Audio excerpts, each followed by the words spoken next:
Bagong henerasyon, bagong pera. Yan ang tema ng paglulunsad kanina sa ating mga bagong pera. At may karagdagang detalye si Lay Alvis live mula sa Malacanang. Lay. Mike, inilunsad nga dito sa Malacanang ang bagong serye ng Philippine Peso Bills o yung perang papel. Naging kapansin-pansin ang pagliit ng imahe ni dating Pangulong Gloria Arroyo sa bagong 200 peso bill. Hindi na nag-iisa si Ninoy kahit na sa bagong labas na 500 peso bill dahil kasama na niya rito si dating Pangulong Cory Aquino. Hindi na rin nakapalumbaba si Ninoy. Pareho silang nakangiti ni President Cory. Makasaysayan din ng bagong 500 peso bill dahil ang nakapirma ang kanilang anak na si Pangulong Noynoy Aquino. Ikinararangal daw ito ng Pangulo na isingit pa niya ang pagbibiro tungkol sa kanyang pagiging single. It does make me happy as a son and as a Filipino to have my parents in the same banknote. It is a testament to what they sacrificed for our people and a testament to their love for our country. It also serves as a constant reminder for me that my parents were more fortunate than I in finding that person that made them whole and allowed them to achieve the heights that they did. Last time I checked, no other banknote in the world has both parents and child on the same bill. Kulang na lang po yata.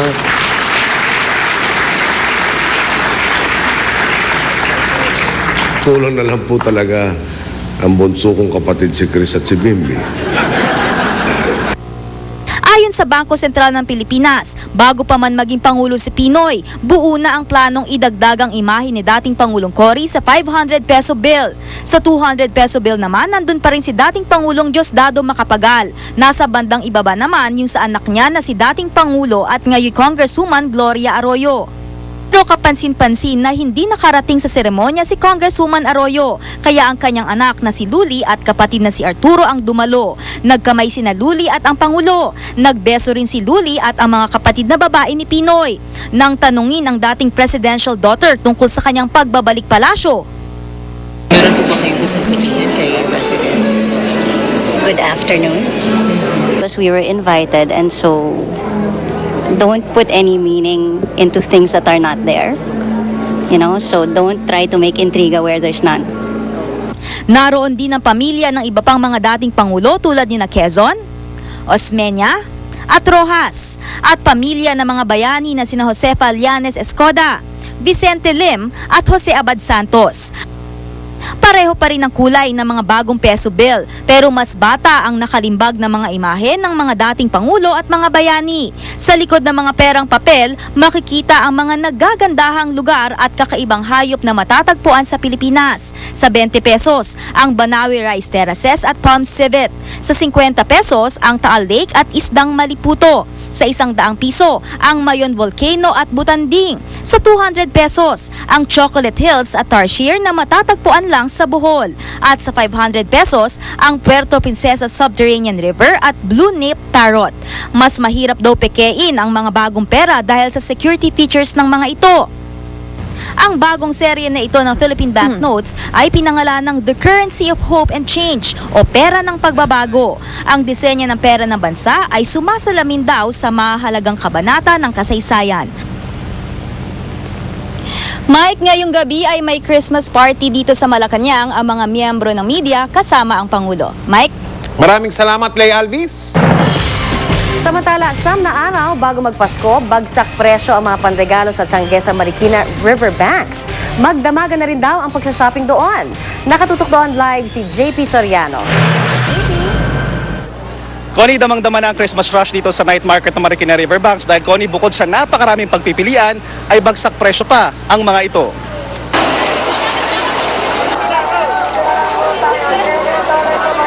Dito sa Marikina Night Market sa Riverbanks, ang diretsyo ng maraming mamimiling naghahabol sa pambili ng mga panregalo.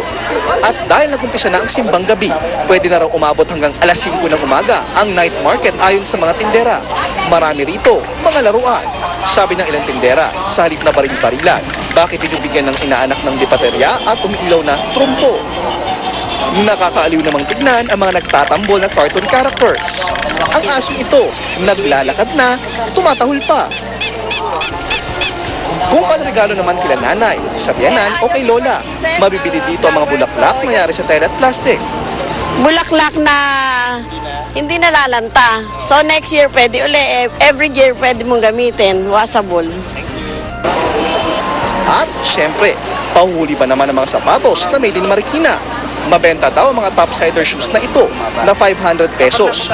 Mura na, matibay pa raw. Yung ganito po, sa mall po, umaabot po ito ng 1 to. Pataas po. Ito sa amin, repress lang po bintahan namin, talagang mababa. Pero kung gusto mo naman na mas personal ang iyong regalo, sa halagang 20 pesos, may panyo o tuwali ng pwedeng palagyan ng pangalan ng reregaluhan. Maganda, kahit medyo mura, may pangalan, mas okay na. Hindi na iikot. Hindi na iikot. Siyempre, paalala pa rin, suriin din ang produktong bibilhin at ingatan ang inyong mga dalang gamit. At Connie, dahil dito nga sa Marikina Riverbank sa kanilang night market ang punta ng karamihan sa mga motorista, ay mabagal na po ang daloy ng trapiko dyan sa kabaan ng A. Bonifacio Avenue dito sa Marikina, at asahan na rin na masisikip pa yan dahil alas 10, alas 11 ng gabi pinakamaraming nagsha-shopping dito sa night market ng Marikina. Connie? Maraming salamat, JP Soriano. Mga kapuso, ngayong gabi na po, mga minuto na lang siguro, o hindi na po lalampas ang isang oras, ang una sa dalawang semifinal ng laro sa pagitan po ng Pilipinas Ascals at ng Team Indonesia. Sa larangan po ito ng football, yung pong Suzuki Cup. Inaasahang dadagsain ng libo-libo ang mga football fans ang laban mula sa Indonesia. Nakatutok si Mark Zambrano. Battle plan na magkabilang koponan ng pag-uusapan. Areglado na ang stratehiyang gagamitin ng Indonesia at Philippine national team sa isa't isa sa Game 1 ng semifinals ng AFF Suzuki Cup dito sa Jakarta, Indonesia. Respetado ng koponan ng Indonesia ang mga striker ng Pilipinas na sina Phil at James Young Husband. I think Philippines is a good team. It shows the stats. You know, they received only 1 goal. They haven't lost a game against good opponents. Vietnam is very good. Singapore is strong. Malaysia is not is not a bad team. I think they're good.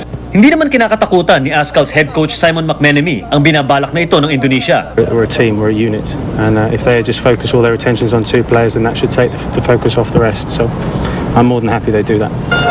Tila ang mainitang labanan sa pagitan ng dalawang koponan ay ramdam na rin dito sa labas ng Gelora Bungcarno Stadium.